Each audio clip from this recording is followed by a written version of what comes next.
میں تمہارے درمیان میں قرآن مجید کو چھوڑ کے جا رہا ہوں اور اپنی عطرت کو چھوڑ کے. صحیح مسلم کی روایت ہے 6225 زید بن ارقم سے روایت.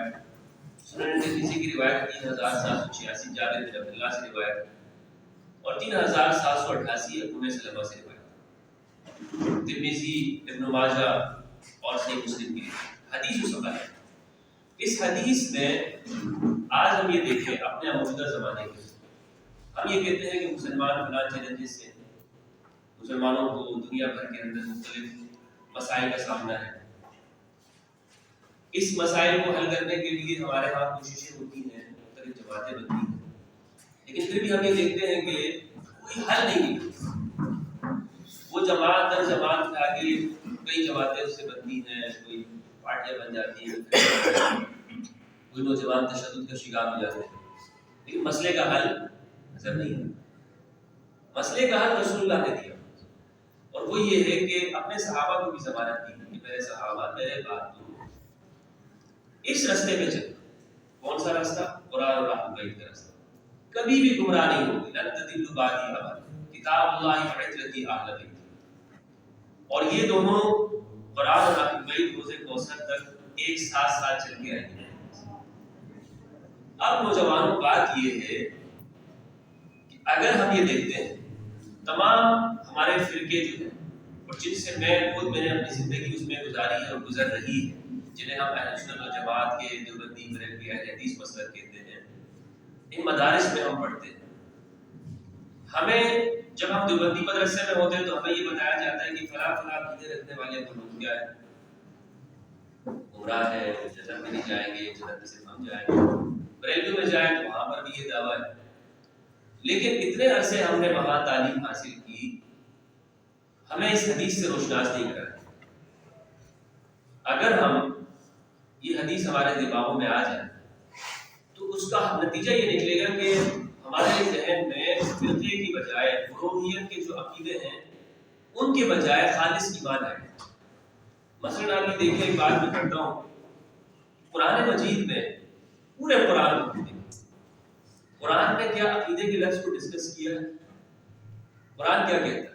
والعصر ان الانسان لفی خسر الا الذین آمنوا وعملوا الصالحات وتواصوا بالحق وتواصوا بالصبر. قسم ہے زمانے کی، گواہ ہے زمانہ کی، ساری انسانیت خسارے میں ہے سوائے ان لوگوں کے جو ایمان لائے اور عمل صالح کیے. پورا قرآن یہ کہتا ہے یا ایھا الذین آمنوا، یا ایھا الذین آمنوا، ایمان لے آؤ، وعملوا الصالحات، نیک اعمال. کیا قرآن نے یہ کہا ہے کہ جس کا یہ عقیدہ ہو، جس کے یہ نظریات؟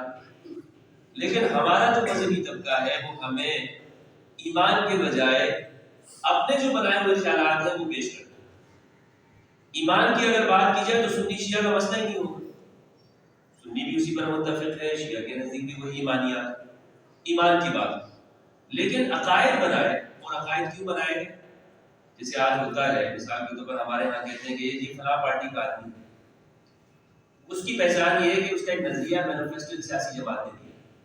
اسی طرح دوسرا جو جماعت والا ہے اس کے اپنے نظریات. جب امام علی کا زمانہ آتا ہے، حضرت علی رضی اللہ عنہ کا، اس زمانے میں آپ یہ دیکھتے ہیں کہ کچھ گروہ آپ کے خلاف آ جاتے ہیں، اور اس کے بعد پھر بنو امیہ کی 110 سال حکومت ہے، بنو عباس کی 400 سال کی حکومت ہے. اس زمانے میں ایک پہچان رکھی گئی، اور وہ پہچان یہ دی گئی کہ جو ہمارے ان نظریات کے اوپر ہوگا نا وہ ہمارا بندہ ہے، اور جو ان نظریات اور عقیدوں کو نہیں مانتا ہوگا وہ مخالف آدمی. وہاں سے امت پھر گروہیتوں کے اندر بڑھی. یہ آپ نے یہ بات ٹھیک ہے کہ جس سے اسٹارٹ ہوا یہ تو بنو امیہ کے زمانے سے شروع ہوا ہے. بنو امیہ کے پہلے زمانے سے یہ سوال ہے، اور اس سوال کا جواب اگر ہمیں مل جاتا ہے تو یہ ہو نہیں سکتا کہ ہم ان تمام معاملات کو سمجھ نہ سکیں. یہ کیوں مسلمان آپس میں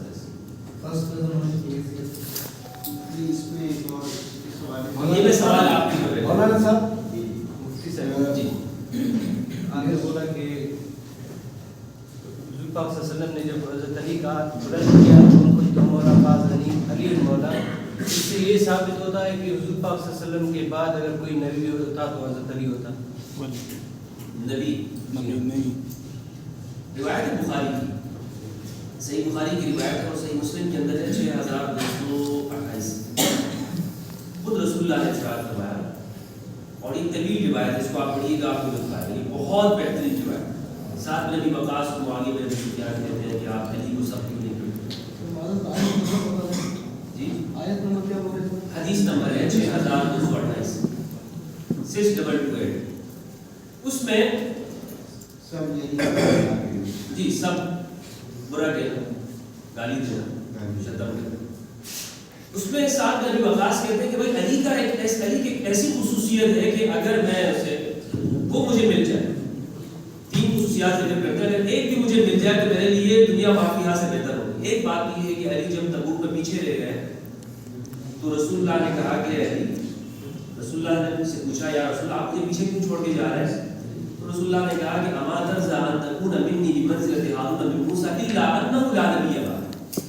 کیا آپ اس بات کی راضی نہیں ہیں کہ آپ کا مقام و مرتبہ میرے ساتھ وہی ہو کہ جو نسبت موسیٰ کے ساتھ ہارون کو تھی، مگر یہ کہ میرے بعد کوئی نبی نہیں.